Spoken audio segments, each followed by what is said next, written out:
Apa kabar? Luar biasa, karena siapa luar biasanya? Betul, tepuk tangan sekali lagi buat Tuhan Yesus. Bapak Ibu Saudara terkasih, seringkali kalau orang bertanya apa kabar, kayaknya otomatis ya jawabnya harus luar biasa gitu ya. Kenapa? Karena ada Tuhan Yesus dalam hidup kita. Ada amin? Ada amin. Jadi dimanapun kita berada, mau di gereja, mau di rumah, mau di kantor, mau di sekolah, di kampus. Kalau ada orang bertanya jangan berubah jawabnya. Ada amin. Kalau di gereja jawabnya luar biasa, maka dimanapun jawabnya harus puji Tuhan. Baiklah Bapak Ibu Saudara yang terkasih dalam Tuhan, pagi ini kita akan sama-sama belajar tentang menolong dan ditolong. Gitu ya. Itu satu frasa yang memang menurut saya harusnya idealnya semua anak Tuhan hidupnya sudah punya gaya hidup seperti ini nih. Menolong dan ditolong. Karena banyak akhir-akhir ini, bahkan bukan akhir-akhir ini, saya rasa dari dulu ya, banyak orang yang lebih sukanya ditolong daripada menolong. Tapi saya yakin di MCC Sewan semuanya mau menolong dan ditolong. Puji Tuhan. Kalau ada, gak ada ya Pak Git ya? Baik, gak ada. Nah Bapak Ibu yang terkasih, ada satu tokoh yang sangat luar biasa di Alkitab, yang kita tahu integritas kehidupannya dalam mengikut Tuhan itu luar biasa. Bahkan kalau kita membacanya kayaknya orang ini kok gak ngalamin apa ya, terlalu banyak up and down dalam kehidupannya sampai dia kecewa atau kepada Tuhan ataupun sakit apa ya, dia mengecewakan Tuhan. Tokoh itu bernama siapa? Tuh sudah pada tahu ya. Tokoh itu bernama Yusuf, Bapak Ibu Saudara yang terkasih. Kita akan membahas gitu ya tentang apa yang Yusuf alami. Ini menarik sekali. Bapak Ibu pasti sudah pernah membacanya di Kejadian 39 ketika Yusuf diganggu siapa? Tante Potifar gitu ya. Dia diganggu lalu dikatakan apa? Dia difitnah sehingga dia di penjara. Tapi ini yang menarik dari Yusuf Bapak Ibu Saudara yang terkasih. Sekalipun dia di penjara gitu ya. Kejadian 39 ayat 21a. Ini Tuhan berfirman Yusuf sedang ada di dalam penjara. Saya ulang. Firman Tuhan ini datang kepada Yusuf ketika Yusuf ada di dalam penjara. Berarti pertanyaannya, apakah saat itu hidup Yusuf sedang baik-baik saja? Tidak Bapak Ibu. Siapa di sini kita yang suka di penjara? Gak mau, tapi kalau di penjara cinta? Nah tunggu dulu gitu ya. Ini anak-anak muda biasanya mau di penjara oleh cinta. Jangan mau diperbudak oleh cinta. Jangan jadi bucin. Ini selangan ya Bapak Ibu Saudara terkasih. Baiklah, kita sadari betul bahwa hari itu, saat itu kehidupan Yusuf sedang tidak baik-baik saja.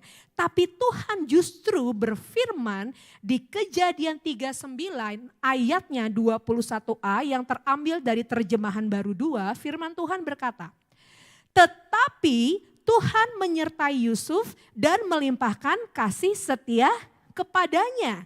Lalu ayat 23b dikatakan, karena Tuhan menyertai dia. Dan ini yang paling senang nih anak-anak Tuhan baca. 1, 2, 3 dikatakan apa? Apa yang dikerjakannya dibuat Tuhan. Ketika Yusuf masuk penjara, dia dijadikan pemimpin loh Bapak Ibu Saudara terkasih. Pemimpin untuk apa? Menolong para penjara. Itu kan kepercayaan. Walaupun kepercayaan di tengah tempat yang tidak nyaman. Tapi yang luar biasanya itu tidak membuat Yusuf mundur. Justru Yusuf tetap menunjukkan integritasnya sebagai anak Tuhan. Kenapa Bapak Ibu Saudara terkasih? Karena Yusuf terlalu menyadari bahwa Tuhan menyertai kehidupannya. Saya yakin dan percaya kalau kita menyadari betul Tuhan menyertai hidup kita gak akan mungkin punya mental yang gampang menyerah. Kita gak akan mungkin punya mental mohon maaf miskin. Yang apa-apa kita mengharapkan bantuan orang lain. Kalau kita yakin betul Tuhan beserta dengan kehidupan kita. Seperti yang dikatakan lagu tadi. Apapun itu tidak ada yang mustahil. Bukankah dia Tuhan yang menghentikan badai? Bukankah dia Tuhan yang membelah lautan? Tapi kenyataannya ketika kita menghidupi sehari-hari kita lupa Tuhan yang membelah lautan itu. Tuhan yang menciptakan dunia itu. Tuhan yang mulia yang turun ke bumi ada bersama dengan kita. Pagi ini kita mau belajar dari Yusuf Bapak Ibu. bagaimana tetap percaya kepada Tuhan sepenuhnya sekalipun di tempat yang tidak nyaman. Penyertaan Tuhan membuat Yusuf mampu untuk melewati proses yang tidak mudah dalam hidupnya. Tapi yang luar biasanya kita akan sama-sama belajar. Justru di proses yang tidak mudah itu dia mampu menolong orang lain. Berapa banyak dari kita di sini ketika kita menghadapi kesusahan dalam hidup kita gak bisa nolong orang lain Bapak Ibu. Gimana saya mau menolong? Saya aja perlu ditolong. Yusuf saat itu perlu ditolong? Perlu. Tapi dia gak berfokus dengan keadaannya, dia justru menolong orang lain. 4 hal apa saja yang Yusuf lakukan dalam menolong orang lain? Yang pertama Bapak Ibu Saudara terkasih, kita akan membacanya dari Kejadian 40 ayatnya yang ke-6 sampai ke-7. Firman Tuhan berkata seperti ini. Keesokan paginya Yusuf datang kepada mereka dan melihat mereka sedang apa dikatakan? Sedang senang? Sedang bahagia? Sedang apa? Sedang murung. Lalu ia bertanya kepada kedua pembesar Firaun yang ditahan bersama dia dalam rumah tuannya itu. Dia berkata begini, mengapa muram hari ini? Bapak Ibu Saudara yang terkasih dalam Tuhan, muram bahasa aslinya adalah ra'ah. Gitu ya. Memperhatikan, mohon maaf maksud saya kata melihat bahasa aslinya adalah ra'ah. Ra'ah bukan sekedar saya melihat Ibu Cici, itu melihat. Tapi ra'ah, saya akan melihat Bu Cici seperti ini. Bapak Ibu bisa pahami perbedaannya? Saya ulang. Kalau sekedar kata melihat, saya akan melihat seperti ini. Tapi kata ra'ah melihat bahasa aslinya, saya akan memperhatikan dengan seksama. Itu yang Yusuf lakukan.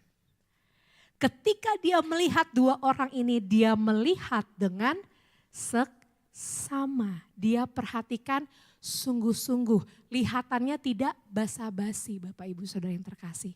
Berarti Yusuf tergerak dengan belas kasihan dari Tuhan untuk memperhatikan kedua orang ini. Yang pertama, bagaimana Yusuf menolong orang lain dalam kesusahannya, dia belajar memperhatikan orang lain. Dia enggak fokus kepada kesusahannya Bapak Ibu Saudara terkasih. Tapi dikatakan apa? Dia enggak basa-basi, dia lihat dengan sungguh-sungguh dan bukan hanya itu. Bahkan dia bertanya, mengapa engkau muram hari ini? Apakah memperhatikan dengan sungguh ini sudah kita lakukan dalam kehidupan kita? Mungkin kita pulang, kita lihat anggota keluarga kita, anak kita sedang murung. Kita cuma berpikir, dia biasa murung, paling bete. Gitu ya. Tapi Bapak Ibu, kalau kita mau belajar seperti Yusuf, apapun siapapun, mari mulai memperhatikan dengan seksama, ra'ah. Melihat dengan kesungguhan. Saya percaya mungkin anak kita di sekolah ngalamin banyak sekali ya situasi dan kejadian yang gak enak. Tapi kalau kita sebagai orang tua bisa bertanya, kenapa mukamu muram nak? Saya rasa baru mendengar pertanyaan kita, anak kita hatinya sudah lega. Seringkali kita disibukkan dengan diri sendiri Bapak Ibu Saudara terkasih. Seringkali kita disibukkan dengan pikiran kita sendiri sehingga kita susah untuk memperhatikan orang lain. Tapi Yusuf dalam keadaannya yang susah dia mau tetap memperhatikan. Kalau kita hidup dalam kesatuan tubuh Kristus kan enak banget Bapak Ibu Saudara terkasih. Lagi umas, mungkin Bu Sugi nyamperin temennya, mengapa kamu muram? Bahasanya mungkin jangan terlalu resmi ya Bu. Kenapa? Kok mukanya kayaknya kurang penuh sukacita? Ada apa? Kenapa? Kadang-kadang orang bisa merasa kasih kita ketika kita mau bertanya. Karena dia tahu tandanya kita memperhatikan. Lalu yang kedua Bapak Ibu Saudara terkasih. Di ayatnya yang ke-8, Kejadian 40 ayat 8. Jawab mereka kepadanya, kami bermimpi tetapi tidak ada orang satupun yang dapat mengartikannya. Lalu kata Yusuf kepada mereka, bukankah Allah yang menerangkan arti mimpi? Ceritakanlah kiranya mimpimu itu kepadaku. Kan waktu orang murang dia lagi bingung Bapak Ibu, dia ngerasa dia gak ngerti, gak ada jalan keluar. Tapi Yusuf di sini Bapak Ibu Saudara yang terkasih, dia gak basa-basi sekali lagi saya katakan, tapi dia memberi apa? Semangat bagi orang ini. Kalau saya bahas akan sehari-hari gitu ya Bapak Ibu, jangan sedih Bapak, jangan sedih bro. Tuhan itu Tuhan yang sanggup apa? Mengartikan mimpi. Tuhan itu Tuhan yang sanggup memberikan apa? Jalan keluar. Tuhan itu Tuhan yang sanggup bahkan mengangkat imanmu ketika engkau sedang jatuh. Yusuf setelah dia memperhatikan, dia juga memberi semangat.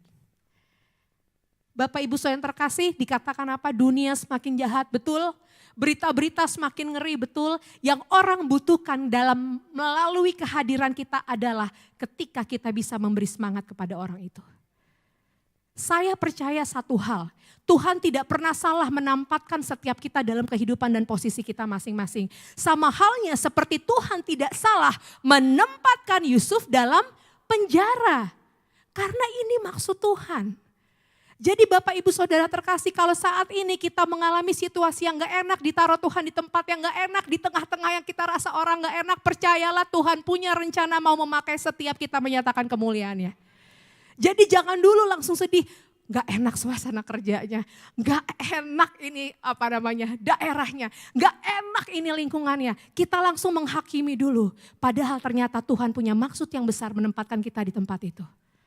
Tuhan mau kita membawa dan menjadi penyemangat dimanapun kita berada.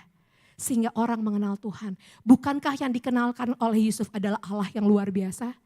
Sehingga Yusuf berkata, bukankah Allah dapat mengartikan mimpi. Yang ketiga, setelah Yusuf memperhatikan dengan sungguh raah memberi semangat, kita akan sama-sama membacanya di sini Bapak Ibu. Yang ketiga adalah Kejadian 40 ayatnya yang ke-9a. Lalu juru minum itu menceritakan mimpinya kepada Yusuf. Kalau ada orang bercerita sama kita, biasanya sebagai lawan bicara apa yang harus kita lakukan? Banyak orang datang kepada kita Bapak Ibu, baru mau minta tolong, baru mau curhat. Kita gak bisa dengerin, kita yang ngomong duluan. Baru saya mau cerita. Kalau saya, aduh kenapa kamu imannya sekecil itu? Tuhan kita kan Tuhan yang sanggup. Dengar dulu, enggak, kamu harus percaya. Bukankah firman Tuhan berkata segala perkara dapat kutanggung di dalam Dia yang memberi kekuatan kepadaku. Orangnya belum cerita Bapak Ibu. Seringkali bahkan kenyataannya kita di rumah, anak, pasangan, orang tua, mertua mau cerita. Mereka belum cerita sudah kita. Tapi Yusuf dengan segala kehebatannya loh Bapak Ibu. Dikatakan apa? Ini kan orang yang diurapi, betul? Dia penuh hikmat enggak? Penuh hikmat, dia penuh kebijaksanaan enggak? Penuh kebijaksanaan, tapi dia mau mendengar. Bapak Ibu percayalah, mendengar lebih susah daripada berbicara. Karena mendengar dibutuhkan apa? Kerelaan hati. Kalau anak kita siapapun datang sama kita, mungkin kadang-kadang sekalipun ngomong yang gak enak tentang kita, jangan di stop, didengar dulu. Ada amin? Ini yang Yusuf lakukan. Dia bisa menolong orang lain. Yang pertama tadi apa? Dia memperhatikan. Lalu dikatakan apa? Yusuf memberikan semangat. Ketiga, Yusuf mendengarkan. Siap menggunakan telinga kita untuk keluhan banyak orang yang minta tolong? Tunggu dulu Bu Ellen. Minta tolongnya minta tolong apa? Jangan takut Bapak Ibu, dengar dulu aja. Kan 3 pertolongan yang bisa diberikan. Yang pertama apa? Doa. Yang kedua apa? Daya. Yang ketiga apa? Dana. Kalau kita gak punya salah satu, minimal kita bisa 2 kita lakukan. Kalau kita gak punya 2, minimal yang saya percaya kita pasti punya 1. Gak mungkin kita gak punya sama sekali. Ada amin? Yang paling pasti yang bisa kita lakukan apa? Doa. Bapak Ibu jangan remehkan kuasa doa. Tapi juga jangan ketika kita mempunyai 3, akhirnya kita mikir, kan yang paling penting doa. Ya jangan juga gitu ya. Nanti akhirnya orang jadi berpikir apa? Anda tidak menjalani perkataan Tuhan. Ya kan? Kalau aku di penjara siapa yang mengunjungi? Ketika aku haus, engkau memberi minum. Ketika aku lapar, engkau memberi makan. Itu ajaran Tuhan Yesus Bapak Ibu. Jadi kalau ada orang datang minimal kita punya satu sudah pasti. Tapi kalau kita punya yang lain, mari lakukan yang lain seturut dengan kehendak Tuhan. Karena Tuhan pun bilang kok, kalau engkau memberi, berilah dengan apa yang ada padamu. Bukan dengan apa yang tidak ada padamu. Kalau engkau gak punya dana, jangan begini Bapak Ibu. Jadi gini ya Bu Ellen, saya sedang berhutang nih Bu. Bu Ellen tolong saya menutupi hutang saya. Lalu saya bilang kepada ibu itu, ibu tenang. Ibu apakah tahu banyak pinjaman online sekarang. Saya mau bilang Bapak Ibu Saudara terkasih, kita bukan menolong atau memberi jalan keluar. Kita malah menggali lubang yang besar sehingga orang yang mau kita tolong jadi jatuh ke dalam. Kenapa? Karena saya tidak punya dananya. Kan itu salah Bapak Ibu. Tetapi ketika saya tahu ini misalnya ya di rekening saya minimal ada 1 juta. Lalu ada orang datang berkata, Bu Ellen tolong saya, anak saya sakit, saya mau ke klinik, saya butuh 200.000. Maka saya akan bilang, saya doakan ibu. Yang kedua, izinkan saya memberkati karena saya punya dari Tuhan. Ada amin Bapak Ibu? Ada pernah satu kesaksian saya punya teman kena kanker payudara dan dia pakai BPJS. Waktu itu saya gak punya rekening ya, maksudnya gak punya uang dalam rekening saya. Dan ketika itu yang ibunya cuma bilang sama saya gini, Ellen tolong deh kamu carikan rumah sakit, di mana aja kamu taruh karena waktu itu kondisinya sedang kritis. Saya bilang gini, Tante yang saya bisa lakukan, satu saya berdoa, kedua saya bisa setir mobil. Boleh saya setirin mobil Tante? Saya temenin menyari 4 rumah sakit keliling Jakarta sampai akhirnya kita ketemu di rumah sakit Fatmawati. Waktu itu si tante itu nangis dan bilang gini, teman saya sudah gak sadar ya Bapak Ibu. Umurnya sesaya dia sudah meninggal dipanggil Tuhan. Lalu mamanya bilang gini, jadi terharu ya. Ellen kamu tahu gak, yang kamu lakukan hari ini tante gak akan pernah bisa lupa. Bapak Ibu saya cuma nyetir mobil. Tapi ternyata itu daya yang saya bisa lakukan untuk menolong orang lain. Bukankah Tuhan dimuliakan? Ibu-ibu jangan engkau berpikir saya gak punya uang, saya gak bisa ngapain. Enggak, kadang-kadang kita bantu masak itu bisa jadi berkat buat orang. Betul? Berapa banyak di sini yang tetangganya meninggal terus kita dibantu masak? Pernah? Sadari itu karya Tuhan untuk engkau sanggup menolong orang lain.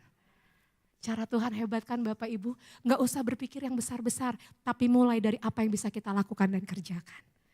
Lalu yang keempat, ini udah paling enak kalau keempat tandanya sudah mau selesai. Ya, yang keempat. Tapi di sini semua jemaatnya senang dengar firman Tuhan kok. Kalau poin 10 pun juga gak apa-apa ya. Haleluya. Iya. Baik Bapak Ibu, ini poin yang keempat. Firman Tuhan berkata ayat yang 12a, kata Yusuf kepadanya, mohon maaf, beginilah arti mimpi itu. Yesus lagi ya, kebiasaan kalau pasti Yesus ya. Yusuf menunjukkan arti mimpi di ayat 12 dan ke-18 kepada juru minum dan juru roti. Bapak Ibu masih ingat mimpinya? Yang pasti bukan mimpi dapat berkat yang wah besar ya. Mimpinya apa yang juru minum? Ada 3 carang anggur betul dan akhirnya dilimpahkan dan yang satu lagi apa mimpi apa namanya itu ya bahasanya ya, roti adonan yang dia siapkan ternyata dimakan oleh burung-burung. Dan yang juru minum ini diartikan pada Yusuf bahwa engkau akan keluar dan engkau akan dipromosi. Tapi kepada juru roti dikatakan apa? Ya hidupmu akan berakhir.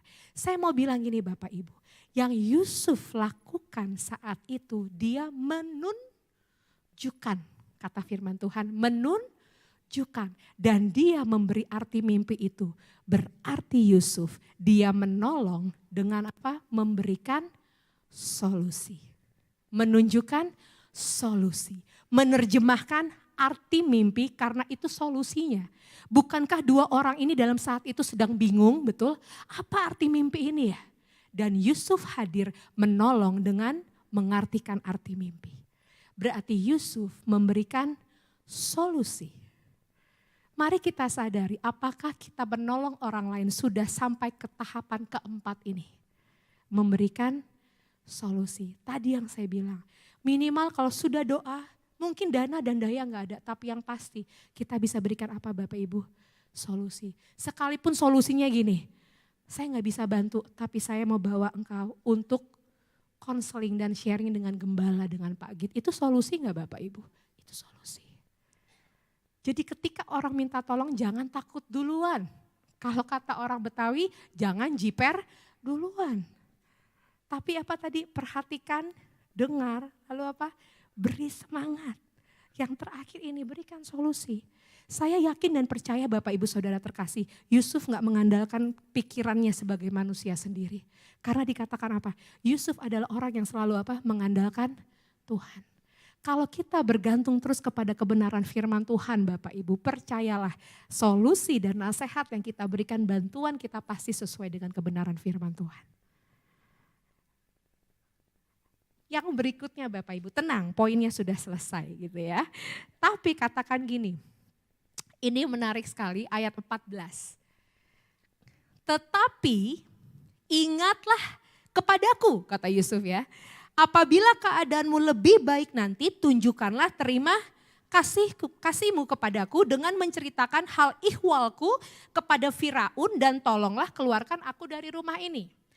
Pertanyaan saya, apakah wajar kalau kita sudah menolong orang lain, tanda kutip Bapak Ibu, kita minta sedikit dibalas lah. Wajar nggak? Ya kalau kata orang kan nggak boleh pamrih, betul. Tapi kita mari ngomong apa adanya deh. Ya, kita jujur-jujuran di hadapan Tuhan. Ketika kita menolong orang lain, apakah pernah terbesit di hati kita bahwa kita juga mengharapkan pertolongan dia? Paling tidak, mohon maaf, ucapan terima kasih. Apakah jangan-jangan di sini semuanya sudah seperti malaikat? Oh, tidak ada. Tidak ada. Bahkan terbesit pun dalam pikiran saya tidak ada gitu ya. Oh, saya akan bilang haleluya. Berarti Bapak Ibu mungkin hidupnya sudah, ya, saya bercanda ya jemaat Tuhan. Tapi Yusuf kembali lagi saya bilang, dia orang yang penuh hikmat, penuh kebijaksanaan, tahu Tuhan tahu penyertaan Tuhan atas hidupnya. Dia aja punya pemikiran seperti ini loh. Kalau engkau keluar juru minum raja, tolong ingat aku. Tapi saya mau tanya, apakah karena Yusuf saat itu, tanda kutip Bapak Ibu, sangat tergila-gila akan ucapan terima kasih atau bantuan balik? Karena apapun yang saat itu Yusuf katakan saya percaya, itu adalah salah satu kehendak Tuhan. Wah, jadi kita boleh dong mengharapkan, jangan dulu, berhenti dulu, stop dulu ya, jangan langsung mengharapkan. Kan ini konteksnya beda Bapak Ibu. Yusuf cuma mau bilang saat itu kepada juru minum, ya kalau engkau keluar, ya tolong keluarkan aku dari rumah ini. Karena pada saat itu kondisi Yusuf sekali lagi sedang dalam ketidaknyamanan. Dalam kondisinya sebagai manusia sangat natural ketika dia berkata, kalau engkau keluar tolong aku juga, betul? Kan ada lagu tuh, orang lain Tuhan hampiri, masih ingat Bapak Ibu lagunya apa? Yesus Tuhan Juru Selamat, gitu ya. Bisa gak kita ngomong gitu? Bisa loh Bapak Ibu, itu yang Yusuf lakukan. Tapi, gitu ya, tetapi dikatakan apa? Hal yang manusiawi itu gitu ya. Ternyata apakah dilakukan oleh juru minum raja saat itu? Enggak langsung Bapak Ibu, enggak langsung. Tetapi yang luar biasanya gitu ya. Kan dikatakan di ayat 23 ya Bapak Ibu. Tetapi Yusuf tidaklah dikatakan apa? Diingat. Berarti juru minumnya lupa. Padahal Yusuf saya rasa dia ngomong dengan sepenuh hatinya loh ini Bapak Ibu. Tapi juru minum itu lupa. Nah yang menariknya Bapak Ibu Saudara yang terkasih kepada yang dikasihi Tuhan. Saya mau tanya, setelah dikatakan nanti ya beberapa tahun yang menariknya ternyata juru minum ini ingat.